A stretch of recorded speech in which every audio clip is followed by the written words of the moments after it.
Si usted tuviera, usted, puntico, puntico, mi querido hermano, puntico, puntico, ¿cómo te puedo decir?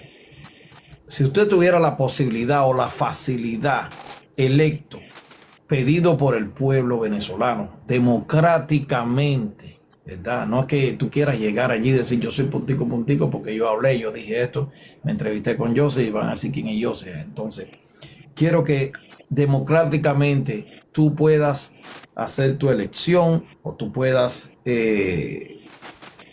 llevar a cargo una acción o un grupo independiente o gubernamental con María Corina o con el Mundo González también, cuando estén ellos, Dios quiera que esta noche, ¿verdad? Si tú tuvieras un cargo político actualmente, como por ejemplo fueras gobernador del estado que te vio nacer a ti, ¿qué propuestas usted promovería para atacar la corrupción en la administración pública? Ojo, esto incluye en esta pregunta todos los sectores: economía, finanzas, PDVSA, salud, educación. ¿Cómo usted llevaría esto adelante teniendo un cargo tan importante como gobernador del estado que te vio nacer? ¿Cómo tú arreglarías esta situación sabiendo tú también que me gustaría que me dijeras también qué tiempo más o menos tomaría arreglar una economía balanceada donde se puede entrar en el campo privado, donde puedan levantar la economía de Venezuela? ¿Hasta qué plano usted podría llegar en esta situación y qué es el esfuerzo? ¿Cómo sería su esfuerzo? ¿Qué sucedería si usted fallara en esta propuesta también después de haberla puesto o haber ayudado? ¿Me puede hacer un acontecimiento sobre esto, mi querido hermano? Claro, mira, fíjate, lo primero es que quiero que quede claro, y sabemos que estamos hablando de un caso hipotético, ¿no? Evidentemente, ¿no? Pero nunca he visualizado en un cargo de elección popular, sino en todo caso, regresar a mis causas naturales, que es uno de los poderes constituidos, pero no es uno de los que son de elección popular, ¿no? Pero bien, supongamos que ¿cómo se combate la corrupción? Mira, yo sé, lo primero es que tenemos que partir de que Venezuela viene de inmensos antivalores que esta gente durante 26 años ha promulgado como una bandera social. Hay que tratar de desmontar esos antivalores. Es decir, robar evidentemente es malo, malversar evidentemente es malo, y entender que el erario público no es que no le duela a nadie, porque ese dinero del país que se necesita para otras cosas de sumo interés para la gran colectividad y no personal, ¿no? Ahora, hay muchas cosas que se pueden hacer para combatir la corrupción, muchísimas. Por ejemplo, todos los funcionarios públicos en la actualidad, ellos tienen que declarar impuestos sobre la renta, sobre lo que generaron, sobre lo que tienen. También existen declaraciones juradas de todos sus bienes, etcétera, etcétera, etcétera. Pero no importa cuánto nosotros promulguemos en la norma si no hay una fuerza coercitiva que la haga cumplir. ¿Qué sucede? Seguridad capaz, autónomo, de investigar a quien sea. Si usted un día, usted es director, por ejemplo, no sé, de salud pública, y nosotros sabemos que usted gana, estamos viviendo una realidad donde por más alucígenos que ellos quieran tomar, van a poder cambiar la realidad. La realidad es que tú entras a los live chavistas hoy por hoy y ellos están fustigando de que cómo es que no hay los aviones suficientes para traer a los migrantes, pero Maduro sí tiene 4 para viajar. Que cómo es posible que la que fue gobernadora del estado portuguesa, actual embajadora en México, bueno, prácticamente se lavó las manos con los migrantes. Es decir, la poca población que todavía lo sigue ya los está cuestionando. Esto es real. Ellos ya ni siquiera cuentan con un 10%. Y vamos cada vez a reducir esa brecha. ¿Y sabes por qué, mi estimado Joseph? Porque el pueblo, aparte de que ya está cansado, ¿verdad? Sabía que ellos podían atrincherarse y decir, bueno, aquí se hace a lo bravo. Pero es que cuando en las organizaciones criminales se acaba el dinero, se acaban las lealtades. Entonces, ellos lo último que les queda, mi estimado Joseph, y esto se lo digo al país para que lo tenga claro, la última opción que les queda a ellos es declarar estado de excepción, suspender garantías y atrincherarse con las armas en todo el país. Pero eso se come con acompañamiento popular. Y no lo tienen. Pero es la última salida que les queda. Porque ellos no... O sea, creer que de pronto ellos van a reconfigurar la política y a resurgir de la ceniza, eso no va a pasar. La gente está cansada. Hay un tema ahí. Claro, permíteme terminar con esta parte. Disculpa. La gente está diezmada en la moral, no les cree absolutamente nada. Así hoy Nicolás Maduro estuviera diciéndole la verdad a sus mismos partidarios, no le creerían, porque tienen 26 años mintiéndole. Tienen 26 años montando una narrativa que sola se les cae. Como en el caso de la muerte de Chávez. Como en el caso, por ejemplo, de que, bueno, ¿cómo te diría yo esto? No, es que los sobrinos de Cilia Flores, bueno, sí, ellos estaban nada más, bueno, ahí negociando y tal. Ellos fueron condenados, aceptaron los cargos. Entonces, ahí es donde se hacen la pregunta a los chavistas. Pero ya va, momento. No se supone que hay que revisar y rectificar. Entonces, eso fue mermando. Y hoy por hoy no cuentan con ese apoyo. Y si se atrevieran a dar ese zarpazo a la Constitución y al país, bueno, creo que es lo único que les queda por hacer, porque todo lo demás lo han hecho. Han desaparecido gente, han violado derechos humanos, se han saltado la Constitución, han hecho lo que les da la gana. Lo que les falta es literalmente decir que hay un estado de excepción, se suspende garantía, cerramos fronteras y se acabó lo que se daba. Es lo único que les queda. Así mismo.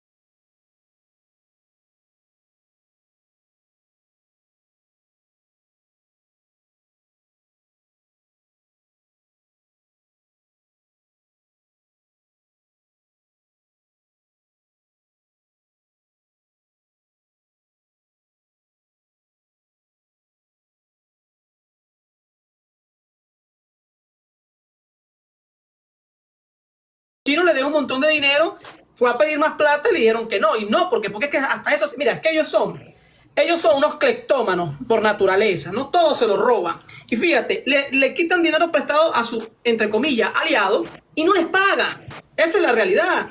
Entonces, ¿qué pasa? Que ya los chinos, los chinos son muy pragmáticos en los negocios.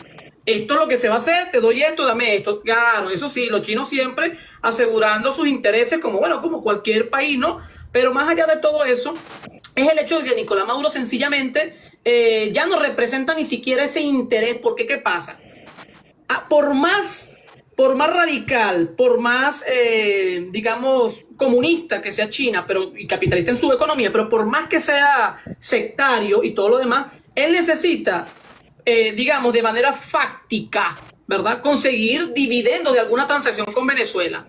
Hoy, Nicolás Maduro no puede ni siquiera garantizar el servicio eléctrico, que es vital para cualquier industria. No puede ni siquiera garantizar la seguridad personal. Imagínate tú, mira, cuando estaban los primeros del fondo chino, viajaron a Venezuela un montón bueno, evidentemente personas profesionales, otros eran abogados, otros eran ingenieros, y ni siquiera a esas personas se les podía garantizar la seguridad, porque tenemos casos donde robaron a varias personas que trabajaban en el fondo chino en Venezuela. O sea, lo robaron, AMPA común. Entonces, Nicolás Maduro no representa la nada en el concierto internacional. Eso lo sabe Putin, eso lo sabe China. ¿Qué pasa? Que geográficamente, geopolíticamente, bueno, Venezuela está en América, y como hay un tema con los Estados Unidos, es la única importancia de por qué sale a colación el tema de Nicolás Maduro. Nada más por eso. Así mismo, y gracias, mano, y disculpa por la demora. Hay algo aquí en referencia que te estaba preguntando, en referencia a la actualización de alerta de viaje a Venezuela por parte del Departamento de Estado de los Estados Unidos, dirigido especialmente a sus connacionales, o sea, venezolanos ustedes, debido al alto riesgo de detención, injusta tortura y entre otras o otros tipos de maldad que arremete el régimen. Hace énfasis también este gobierno de los Estados Unidos a los que están adentro que salgan inmediatamente del país. Sabemos que no hay consulado entre brindar la asistencia en caso de emergencia. O sea, que estuve mirando por alguien que me dijo, estábamos en un live hace unos días atrás donde me dijeron que estaban en número 4, alerta 4. O sea, que es de alto riesgo dentro de viajar o de estar dentro aquellos connacionales o extranjeros que están dentro de los estados de Venezuela. Ahora, tenemos entendido que el Departamento de los Estados Unidos los está mandando a preparar un testamento, a desarrollar un plan de comunicación con sus familiares y hasta un plan de contingencia que no note que su salida de Venezuela no dependa de los Estados Unidos, que Venezuela no dependa de los Estados Unidos si esto ocurre. Por lo que tenemos entendido que este riesgo es de alerta nivel 4, ¿verdad? Hay algo aquí. Este hecho o referencia a plan de contingencia, plan de emergencia, este tipo de cosas, ¿tienen alguna opinión al respecto o agregar al respecto de este tema? ¿Qué me trae, brother? Mira, fíjate, es como te lo estaba diciendo. Nicolás Maduro no puede garantizar ni siquiera los servicios básicos y esenciales. Unidos hace este pronunciamiento. Bueno, y déjame decirte que esa es la alerta máxima con respecto a la permanencia, estadía o tránsito por un país. Esto es el equipo. Es más, para que tengas una idea, hay países que tienen esta categoría y bueno, y son ni siquiera son países, son estados fallidos completamente, ¿no?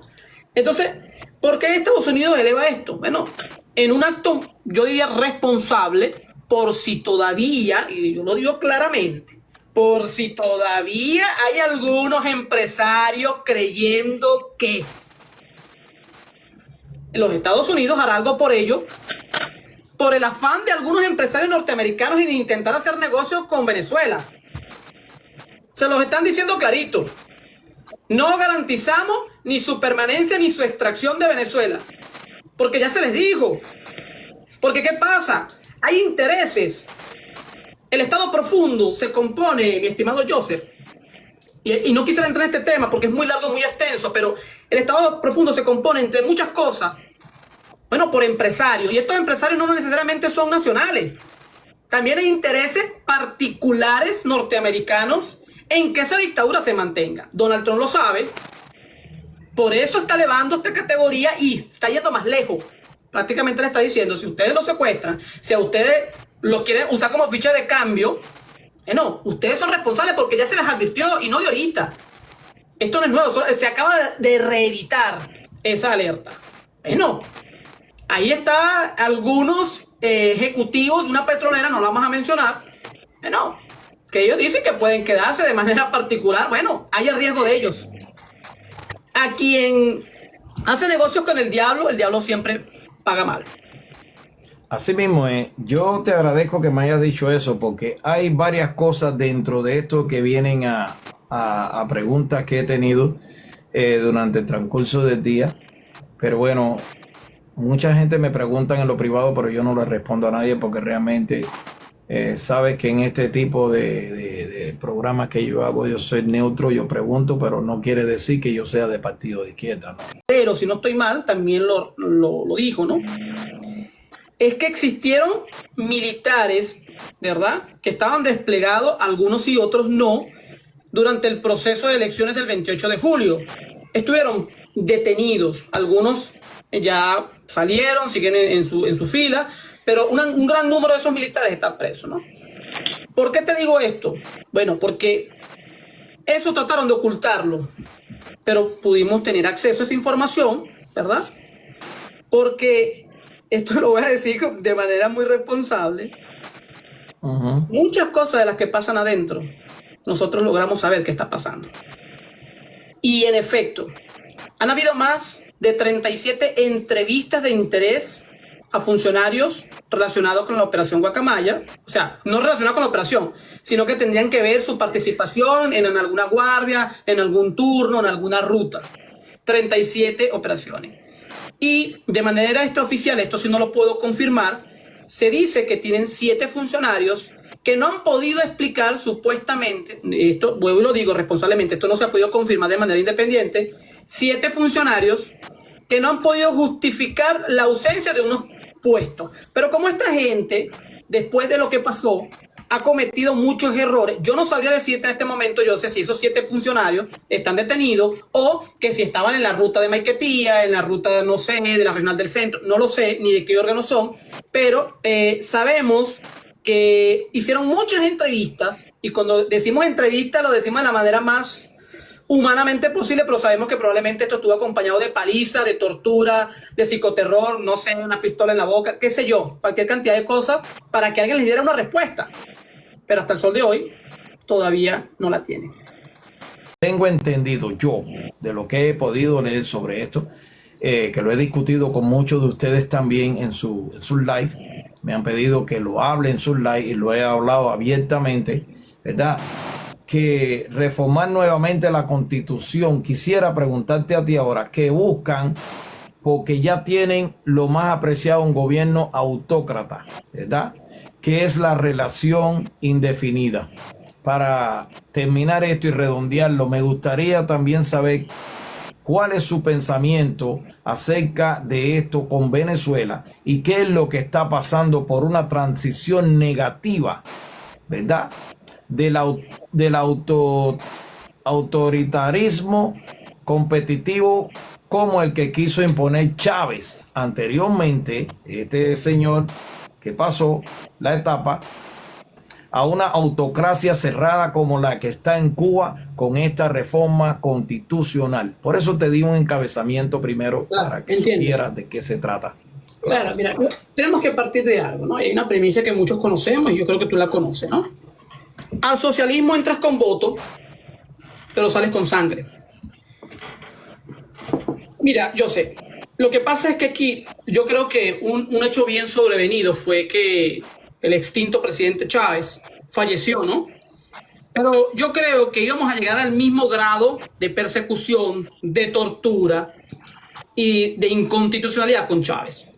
De pronto Chávez lo hubiese hecho de otra manera, tal vez no apurado, ¿no? Pero esto era un proyecto que ya estaba concebido desde el principio. Aquí hay que entender algo.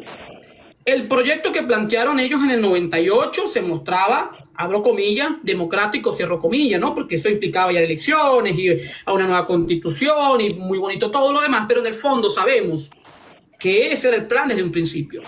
Pasa que, bueno, y repito, Chávez se murió, pero a veces quieren decir, no, pero es que Maduro es peor que Chávez. No, es que los dos son malos y el padre creador de todo este desastre es Hugo Chávez.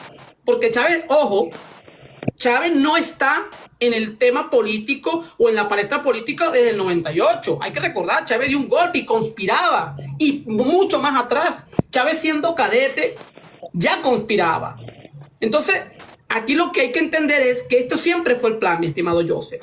Esto es una agudización del plan, porque estos planes autoritarios, radicales, cerrados, son planes que ellos se ponen y se plantean a 50, 70 años, porque ellos buscan destruir las generaciones que lo adversaron. Una vez que las generaciones que lo adversan en un principio, como en el caso de Cuba, ya luego es mucho más fácil las generaciones que nacen bajo esos sistemas.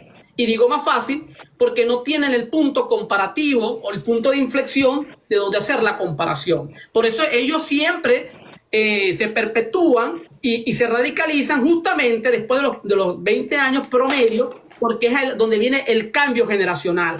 Ellos saben que si logran sostenerse 20 años más, bueno, ya no hay manera, como en el caso de Cuba, salvo que sea una fuerza externa superior. Pero en el caso de Venezuela aún estamos a tiempo, y esto hay que decirlo de manera responsable. No es fácil, pero no es imposible. En el caso de Cuba, no es que sea imposible, pero Cuba necesitaría en este momento mucho más ayuda que Venezuela.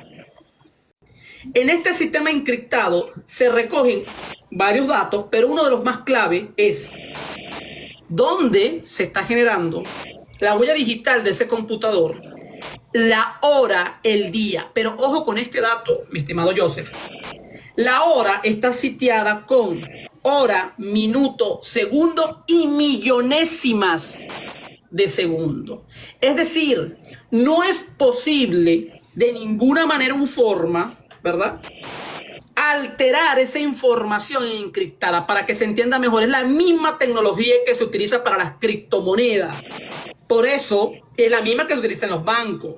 Por eso no se puede alterar. Y eso, con esto te respondo lo segundo, es la razón de por qué sabemos que esas actas tienen una verdad irrefutable, que es lo que está contenido en ella. No hay maneras de alterarla. Por eso en una primera esencia, con una torpeza, que me imagino que esos pobres técnicos asiáticos allá en Mariche intentaron, me imagino que obligados por el gobierno chino tal vez, a forjar las actas, ¿no? Pero evidentemente, pues eso no se puede, ¿no? Entonces, como eso ya no se puede y como la dictadura se dio cuenta que eso es una verdad inexorable, decide quitarlas. Imagínate el nivel de importancia que tiene para la verdad absoluta, porque hay que decirlo. Una verdad tiene que ser absoluta. Una verdad no admite falacias, como una mentira no admite realidad. Entonces, esas actas son tan real porque su contenido es demostrable a nivel tecnológico y aparte de eso, aparte de que es completamente demostrable, es inalterable. Entonces, creer que se le va a inyectar unos datos y no sé qué. Ahora, tú me dices a mí, como en efecto pasó, bueno, el Bijamoroso leyó otros resultados y eso es otra cosa. ¿Ok? Pero justamente por eso ellos quitan el código QR en este circo. De lo que pueda suceder este 5 de mayo, ¿tú estás de acuerdo también en que la dictadura va a hablar de que tuvieron el mayor voto, verdad?